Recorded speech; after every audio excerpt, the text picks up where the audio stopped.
Alright, 8b, the first one, you guys, we're going to do quadratic formula. So let's write down the quadratic formula real quick, just so it's on this.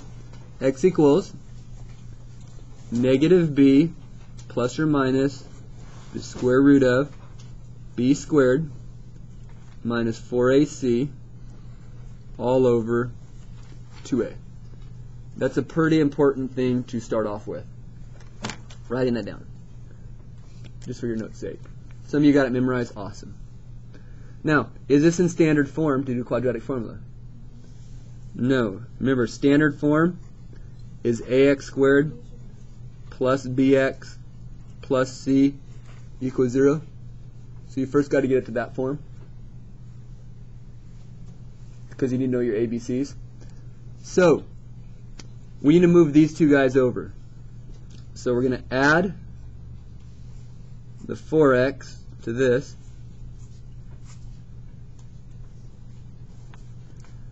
and how do we get rid of that 5 right here? I'm just going to minus the 5, and the 5 has nothing to minus from, so I'm just going to kind of write it over there.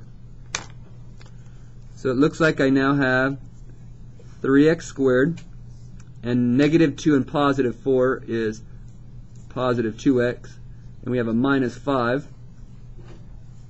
equals 0.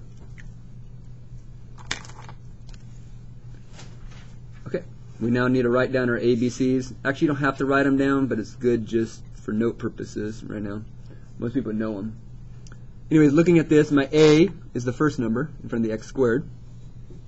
My b is a number in front of the x, and my c is a number by itself.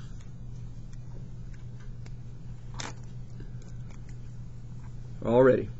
Take the formula, plug in your ABCs, simplify. So x equals the opposite of b plus or minus the square root of b squared minus 4ac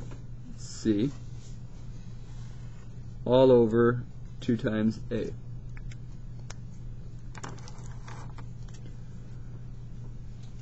This is the formula with all the letters missing. Okay, the first one's b. So what goes in the first blank? It looks like 2.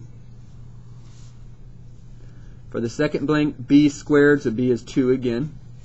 So those are my b's. Looks like we need a. A is 3.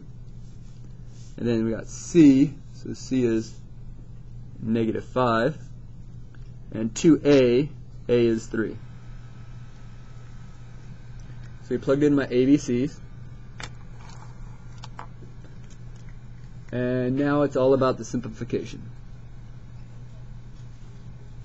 The opposite of 2 is negative 2. Don't forget plus or minus.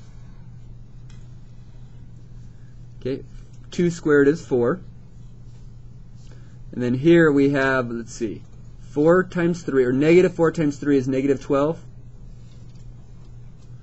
What's negative 12 times negative 5? 60. Negative 12 times negative 5 gives us, is it 60? Again, negative 4 times 3 is negative 12.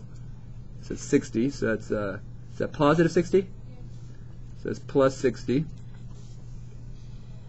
Divided by, looks like 2 times 3 is 6.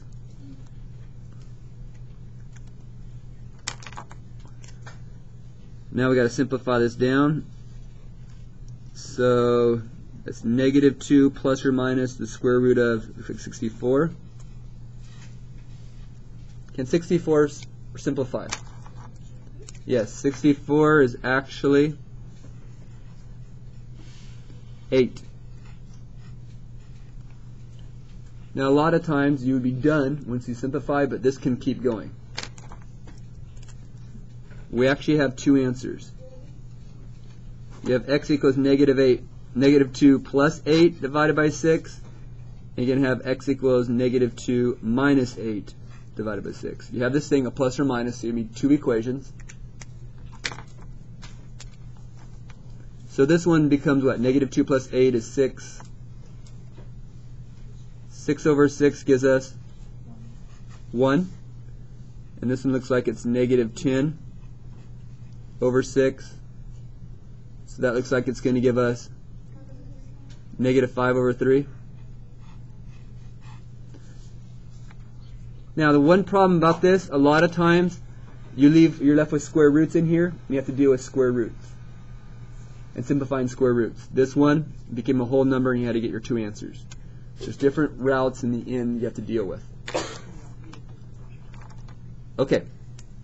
Next one we're going to do completing the square. And you have to do these methods. Is this ready to do completing the square? No. Completing the square does not start in that form. Completing the square, you have to move it over. You see how I minus the 45 over? Because you want blank right here on both sides.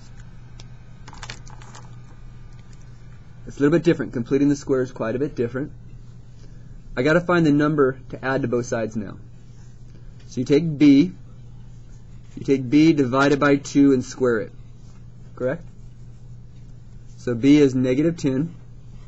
Half it and square it. What does that give us? 25.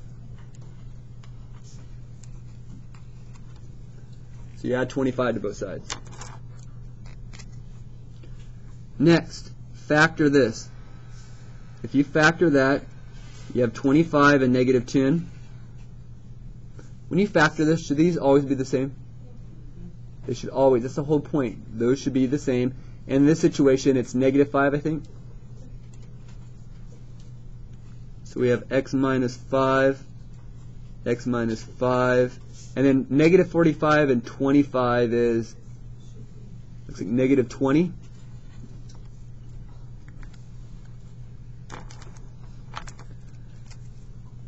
Isn't that squared? Anything times itself is squared.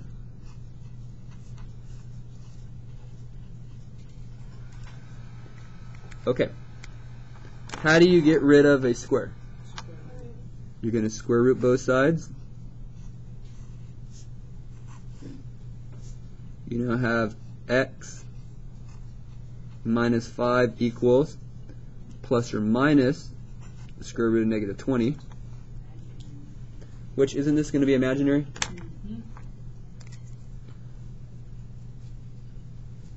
Let's the square root of negative 20. Let's simplify that.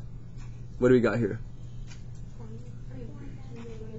Negative 1 the square root of 20. First, bring out the imaginary. And then this is going to be, what square number goes into 20? Yeah. 5 and 4. So it looks like that, isn't this right here become I? And this becomes 2? So it looks like we now have x minus 5 equals plus or minus, what is it, 2i square root 5. And last step would be what? Move the 5 over.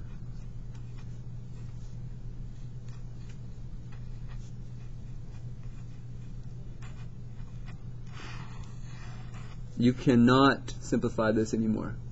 You're done.